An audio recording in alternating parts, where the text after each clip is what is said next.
BFM Business, la librairie de l'écho. Emmanuel Le Chypre. On se retrouve pour la deuxième partie de cette librairie de l'écho. Nous la clôturons comme de coutume avec nos chroniqueurs Benaouda Abdelhaim et sa moisson d'études glanées dans le monde entier.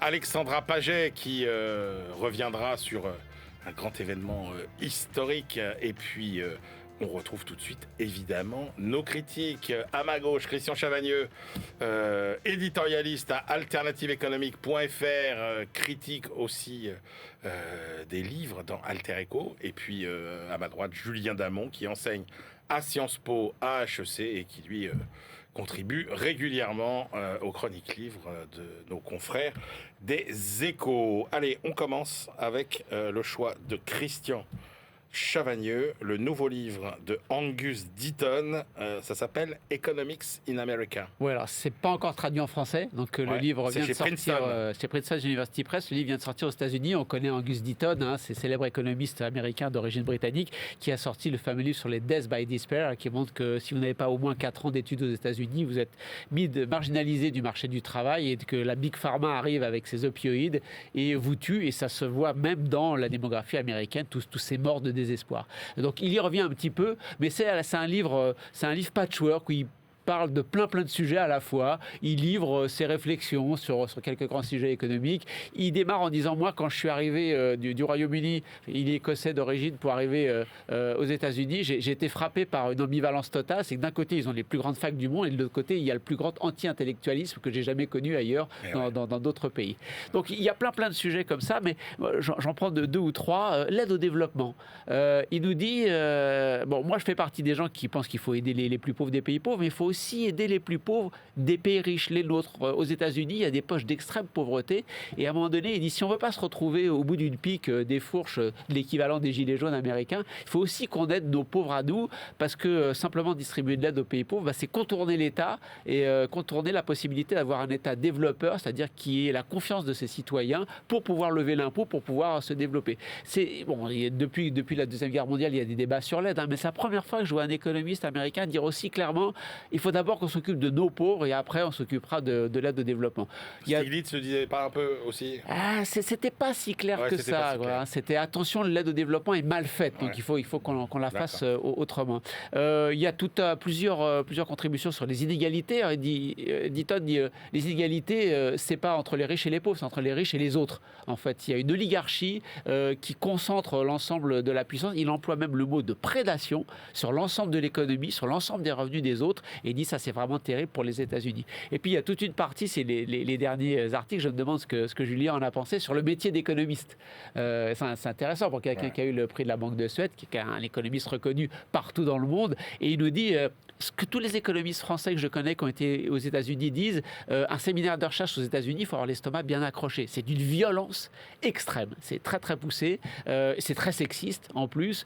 La science économique américaine est organisée autour de baronnies. Il le dit clairement. Il y a des barons de la science éco. Si vous savez que si vous voulez faire carrière aux États-Unis, il faut publier dans les grandes revues, celles qui sont les plus cotées. Il dit, on a tous les exemples, on peut tous citer l'exemple d'un grand professeur qui influence un éditeur, un directeur de revue pour dire « Bon, ça, c'est mon étudiant, donc tu passes son papier, et celui-là, il me critique trop, donc tu ne passes pas son papier. » Il dit « C'est comme ça que ça marche. Les grandes revues d'économie américaines qui jouent un rôle important dans votre carrière professionnelle, donc dans votre vie. » Moi, je suis assez d'accord avec l'idée qui développe, selon laquelle les économistes ont surévalué leur importance politique. En fait, ils ne sont pas si importants, sauf, dit-il, Larry Summers, qui a vraiment influencé Clinton pour dire il faut libéraliser la finance. Et il y a il y a 2 pages sur Robert Barro, quand même aux États-Unis, considéré comme un grand économiste américain, qui dit que ce gars ait pu être considéré et pu avoir le prix de la Banque de Suède, alors qu'il est guère mieux qu'un blogueur marginal, montre vraiment la dégénérescence de la réflexion macroéconomique aux États-Unis. Donc il y va assez fort. On a 2 prix de la Banque de Suède qui s'affrontent, et lui, il va carrément, il est très cash, il donne des noms, et quand il n'est pas content, il le dit. Et puis lui aussi participe à cette guerre des chapelles, finalement. Julien Damon, qu'avez-vous pensé de ce Angus Deaton qui, Christian l'a dit, prix Nobel, parce que le prix de la Banque de Suède, il y a plein de gens qui ne savent pas que c'est le vrai nom du prix Nobel d'économie. Mais il n'y a plus qu'ici qu'on dit prix Nobel d'économie. Si, il y a aussi dans le livre, Angus Deaton parle du prix Nobel d'économie. Et donc, j'ai oublié ce que je voulais.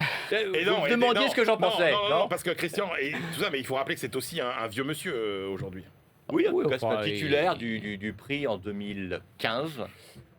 Et au-delà de ça, parce que lui, il n'en fait pas toute une choucroute pour dire qu'il est le plus beau, même s'il raconte bien la façon dont il l'a reçu et qu'il a trouvé ça tout à fait épatant. Mais moi, je trouve que c'est un livre cocktail. Il y a plein de choses très différentes dans cet ouvrage. Oui. J'ai craint, en ayant entendu parler, qu'il nous raconte sa vie. Alors, il y a bien quelques petites anecdotes, mais elles nourrissent un propos extrêmement intéressant sur plusieurs points. D'abord, c'est un livre sur la pauvreté et sur les inégalités. C'est un grand et très grand spécialiste de ces questions majeures. Il nous dit d'abord qu'il trouvait très étonnant, en arrivant en 1983 aux États-Unis, qu'on ne se préoccupe pas des inégalités. Et c'est depuis devenu un des sujets majeurs. Sur la pauvreté, il a participé même au montage des différents systèmes de mesure. Il nous montre quelque chose de très intéressant, c'est que pour Reagan, les politiques de lutte contre la pauvreté aux États-Unis avaient échoué. C'est une formule conservatrice célèbre. La guerre contre la pauvreté a été perdue. C'est la pauvreté qui a gagné. Et il nous dit que Trump pensait exactement le contraire. Trump pensait qu'il n'y avait plus de pauvres aux États-Unis, ce qui faisait qu'il n'y avait pas d'efforts complémentaires à faire. Mais en la matière, au-delà des anecdotes, parce que j'ai l'impression de ne faire que des petites anecdotes, c'est un livre très sérieux sur, et Christian en a parlé, entre autres, l'aide publique au développement, qui est un sujet qu'il connaît lui aussi très bien. Lui aussi, c'est Christian, mais c'est aussi Angus Deaton.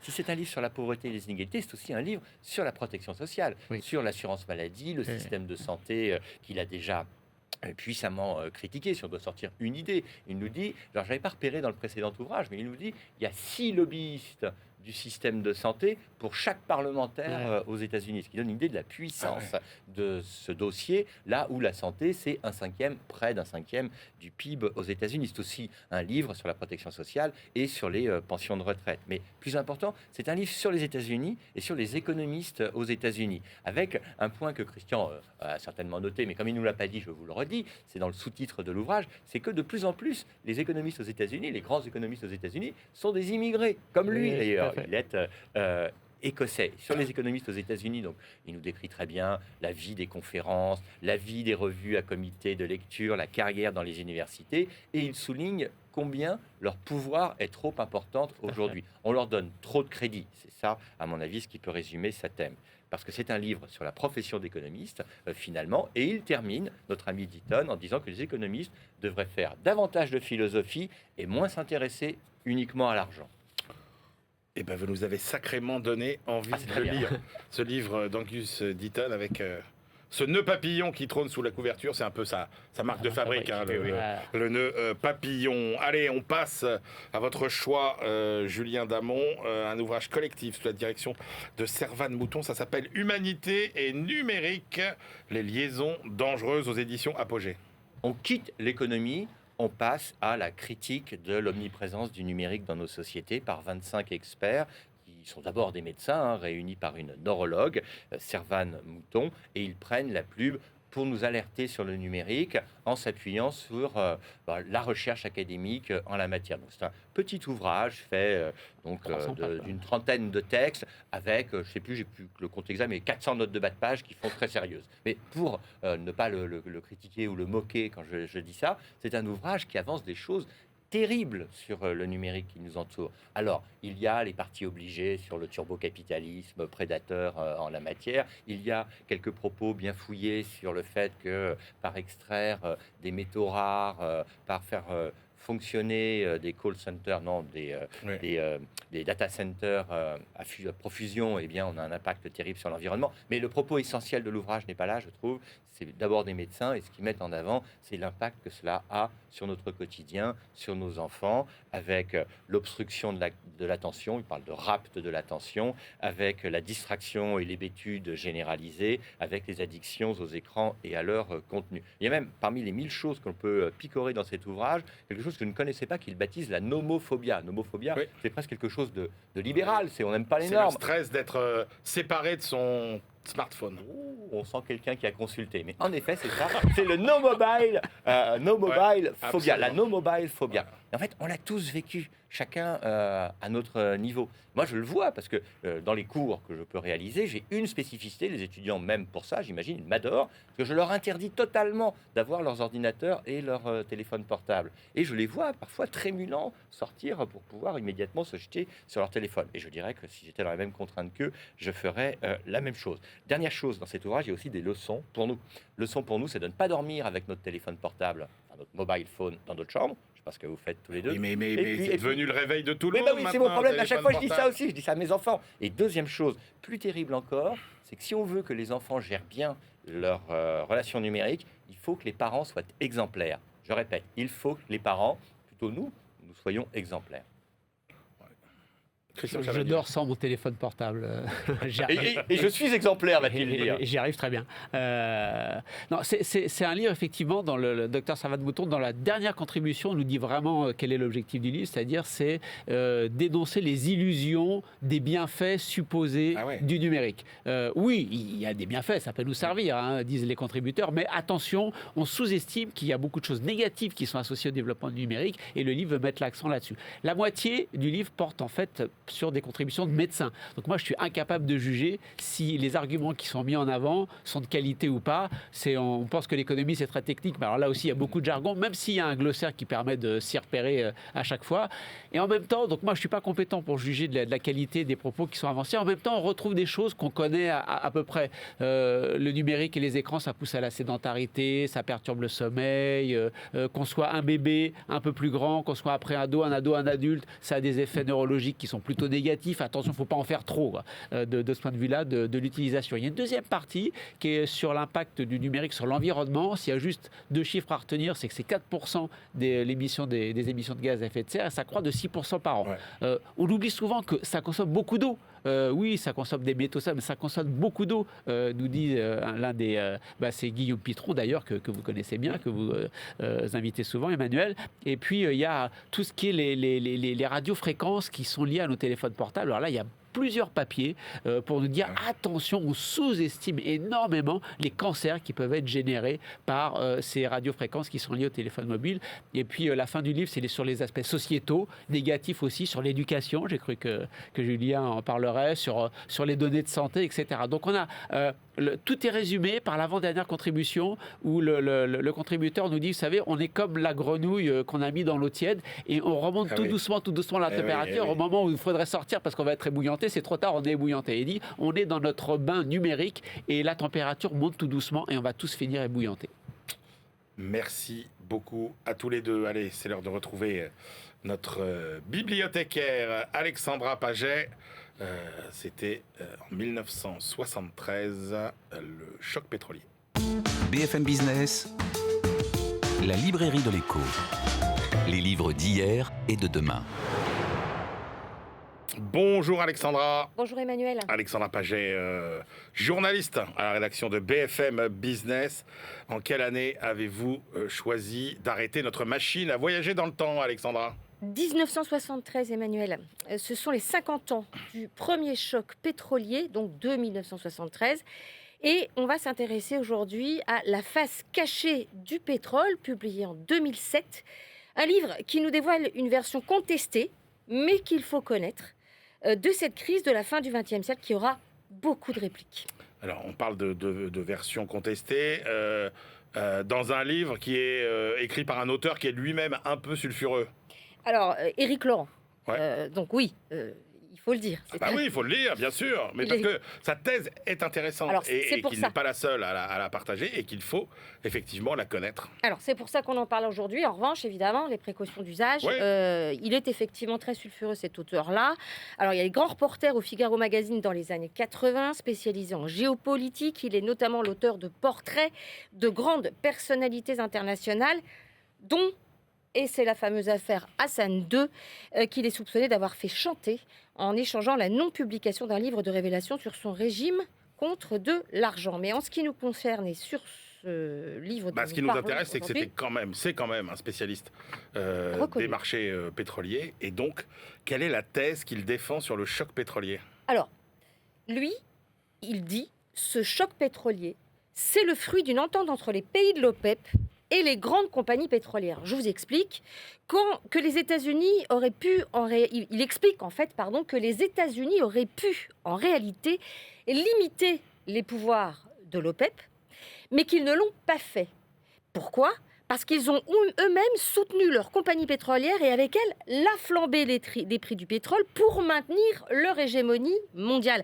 Un jeu de billard à 3 bandes, plus politique qu'économique en fait. L'idée, grâce à des prix élevés de l'énergie, vous me suivez, diminuer la capacité concurrentielle de l'Europe et du Japon sur les marchés internationaux et transformer leur dépendance énergétique envers l'OPEP, donc en dépendance envers les États-Unis, en rendant ainsi compétitives leurs propres sources d'énergie internes.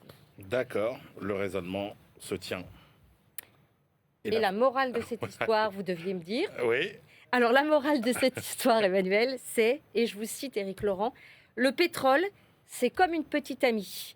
Un jour, elle vous brisera le cœur, il vaut donc mieux la quitter avant.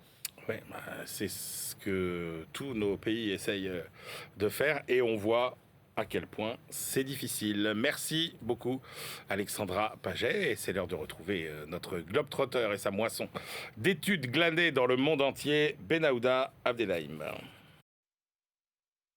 BFM Business, la librairie de l'écho, les livres d'ailleurs.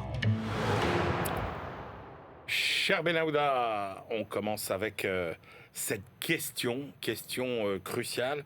Qui dirigera Gaza après l'opération Déluge d'Al-Aqsa ? Oui, l'opération du Hamas, c'est l'opération Déluge d'Al-Aqsa, c'est le nom qu'a donné le mouvement palestinien à son offensive contre Israël le 7 octobre. Tandis que se multiplient en ce moment les évaluations quant à la nature de cette attaque, certains analystes dans cette région, issus de cette région, passent déjà à une supposée phase ultérieure, celle où, hypothèse, le Hamas serait anéanti par les Israéliens, ce qui supposerait de penser la gestion de la bande de Gaza d'après. Karim El-Kadi travaille au Caire pour le Centre Al-Ahram d'études politiques et stratégiques. Lui pense qu'Israël pourrait ne pas être en mesure de déraciner, je cite, le Hamas de l'administration de ce territoire, comme l'ont fait dans un premier temps les États-Unis avec le régime taliban après les attentats du 11 septembre 2001. L'expert égyptien considère qu'Israël n'a pas les capacités de réoccuper et d'administrer durablement la bande de Gaza. Le gouvernement Netanyahou, écrit-il, devra alors gérer directement les affaires de 2 300 000 personnes, ce qui selon lui représentera un trop grand fardeau politique, militaire, économique à l'échelle d'un pays comme Israël, même soutenu à bout de bras et sans réserve par l'Occident. Quelles alternative alors ? L'autorité palestinienne de Cisjordanie, inconcevable selon lui qu'elle accepte encore un rôle de supplétif administratif. Le djihad islamique, totalement impensable pour les Israéliens. Karim El-Kadi considère dès lors qu'une telle occupation limitera les capacités d'Israël de manœuvrer sur plus d'un front. Et cela redonnerait donc à l'Iran et au Hezbollah libanais soutenu par Téhéran les moyens d'opérations ultérieures. L'occupant, selon l'auteur, épuiserait non seulement ses ressources humaines et matérielles, mais aussi ses propres institutions politiques et économiques, d'autant que les Israéliens verraient entre-temps s'écrouler définitivement leur grand projet de conclure le cadre de coopération économique, agricole et énergétique avec les monarchies de la péninsule arabique, à commencer avec l'Arabie saoudite. En fonction de tous ces paramètres, Karim El-Kadi n'écarte donc pas que le Hamas se maintienne au pouvoir. On revient sur la crise de la Silicon Valley Bank, Benahouda, et ses impacts sur les banques latino-américaines. Oui, c'est un zoom sur la résilience de ces banques latino-américaines effectué par 3 économistes de l'Institut Royal Elcano à Madrid.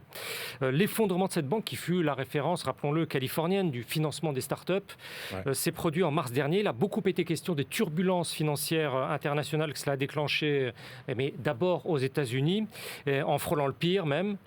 Judith Arnall et ses collègues établissent un contraste saisissant avec les effets tout à fait minimes sur le secteur bancaire de l'Amérique latine. Il s'avère que les niveaux de capitalisation de ces banques latino-américaines sont plus du double de ceux exigés par Bâle III. Bâle III, c'est ce dispositif réglementaire international, le cadre pour les banques. Leur matelas de sécurité donc, en Amérique latine était donc beaucoup plus épais. Leur gestion du risque est nettement plus resserrée. Ces établissements d'Amérique latine ont en fait une préparation, maintenant une habitude, écrivent les auteurs, à la résistance au cycle de hausse des taux d'intérêt sans commune mesure avec leurs homologues des États-Unis ou d'Europe. Cette analyse montre comment ces banques du Sud ont l'habitude d'opérer dans des contextes de volatilité, de crise financière récurrente. Elles gèrent bien davantage de la dette variable ou bien indexée sur l'inflation. En quelque sorte, elles ont l'expérience de la crise. Surtout, les économistes de l'Institut Elcano soulignent que ces banques détiennent dans leur bilan de la dette publique dont la maturité moyenne est inférieure à celle des économies avancées. D'après les calculs joints, près de 75% sont à moins de 5 ans. Le danger dans cette optique apparaît alors davantage maîtrisable. Tout ceci conjugué, somme toute, a permis de très bien encaisser ce choc Silicon Valley Bank. Et pour les auteurs, la nouvelle est d'autant plus intéressante du point de vue de l'Espagne que l'expansion internationale des grands noms de la banque espagnole s'est concentrée précisément sur l'Amérique latine. Et on termine notre tour du monde par le Japon. Benahouda, avoir une assurance maladie universelle, quel impact sur les dépenses dentaires des Japonais? Alors, il s'agit d'une recherche collective à partir de données fournies aux auteurs par le ministère japonais de la Santé et de la Protection sociale. Yukihiro Sato et ses collègues travaillent pour 2 institutions scientifiques du pays et ils se sont demandé comment les dépenses de plus en plus substantielles consenties par la collectivité nationale pour les soins dentaires varient en fonction de l'âge, du type de service rendu et de leur durée. Alors, en 1984, ces dépenses étaient de 1960 milliards de yens. En 2020, ce budget a atteint les 3 000 milliards de yens, pratiquement 19 milliards d'euros pour les soins dentaires au Japon, alors que la population diminue depuis 2008. Ouais. Et on souligne en même temps que le remboursement au Japon des soins dentaires, somme toute, un système là, comme dans d'autres pays industriels, à l'acte standardisé, se révèle relativement faible par rapport à la moyenne de l'OCDE. L'augmentation de la dépense se constate particulièrement parmi les personnes âgées de plus de 65 ans. Il y a dans cette tranche de la population, dont la proportion ne cesse d'augmenter au Japon, une multiplication des frais par plus de 2. Il y a un point important aussi mis en exergue, c'est la hausse des prix des métaux précieux qui se répercutent sur les soins dentaires. Mais parallèlement à ce mouvement qui suit bien entendu la pyramide des âges, il s'avère que la part consacrée aux dépenses en couronne, en prothèses, diminue assez nettement et vite. En 1996, c'était la moitié du total. 5 ans plus tard, cela descendait à moins d'un tiers. On voit dans les éléments analysés aussi que chez les 0-14 ans, c'est la prévention médicale, l'orthodontie, qui concentre de plus en plus les dépenses, ce qui modifie radicalement l'approche à venir de ce segment de la protection sociale. On passe d'une dentisterie du traitement, je cite, à une dentisterie de gestion. C'est un changement de la conception d'aller chez le dentiste au Japon qui est en train de se jouer. Absolument passionnant. Merci beaucoup. Benahouda, c'est l'heure de nos ultimes choix. BFM Business, la librairie de l'écho. Les livres de la dernière minute. Julien Damon, quelle est votre dernière sélection pour aujourd'hui? Eh bien, j'ai pris la livraison de Questions internationales, une des revues phares, il en reste peu d'ailleurs, de la documentation française sur les inégalités dans le monde. C'est donc le numéro de l'automne 2023. Et vous avez là un point général avec des points de vue différents sur les techniques de mesure, les impacts, les situations, les évolutions, les perspectives de ce sujet majeur. Vous avez entre autres un papier de synthèse de François Bourguignon sur la mesure des inégalités en niveau de vie, un article du philosophe Patrick Savidan sur les impacts des inégalités sur la démocratie. Et donc, si vous voulez à peu près tout savoir, vous allez avoir des points très sérieux sur les inégalités entre générations, les inégalités monétaires, bien entendu, les inégalités entre sexes, les inégalités de santé. Je vous invite à compulser cet excellent numéro. Christian Chavagneux. Un petit livre sur le regard des économistes sur l'économie sociale et solidaire. Une vingtaine d'économistes ont été sollicités. Pardon, beaucoup plus d'économistes ont été sollicités, mais tous les économistes orthodoxes ont refusé de répondre. Signe que l'économie mainstream a quand même du mal à penser l'entreprise. Alors l'entreprise dont le but est une lucrativité limitée, encore plus. Donc pour la vingtaine qu'on a, qui restent des économistes à peu près hétérodoxes, de Robert Boyer, Éloi Laurent, Blanche Segrestin et plein d'autres, ils connaissent plutôt bien ce que c'est que l'économie sociale et solidaire. Ils appuient sur les forces, mais aussi sur les faiblesses. Et si on veut faire le tour, si on ne connaît pas bien le sujet, qu'est-ce que c'est que ce projet entrepreneurial qui est aussi un projet de société? Voilà un bon petit ouvrage pour se plonger dans le sujet. Eh bien, écoutez, moi, je vous emmène sur d'autres chemins, celui du dernier cortège de Castro. J'ai été surpris par ce livre. Alors, l'auteur, on ne l'attendait pas là, c'est Matthias Fekl, qui était secrétaire d'État au commerce extérieur, qui a été ministre de l'Intérieur. Et donc, il nous raconte finalement, avec comme fil conducteur, le dernier cortège de Castro, qui va traverser Cuba pendant plusieurs jours entre La Havane et l'Oriente. On est en 2016. Et donc, à travers ce cortège et ses haltes, il remonte l'histoire de Cuba. Et c'est, ma foi, ça se lit extrêmement bien. C'est passionnant. Il raconte tout, finalement, à la fois les succès, la santé, l'éducation, autant où Cuba était aidé par l'Union soviétique, et puis l'effondrement qui a suivi. Franchement, j'étais assez bluffé. C'est assez réussi. Voilà, c'est la fin de cette librairie de l'Écho. On se retrouve la semaine prochaine. Et d'ici là, évidemment, bonne lecture.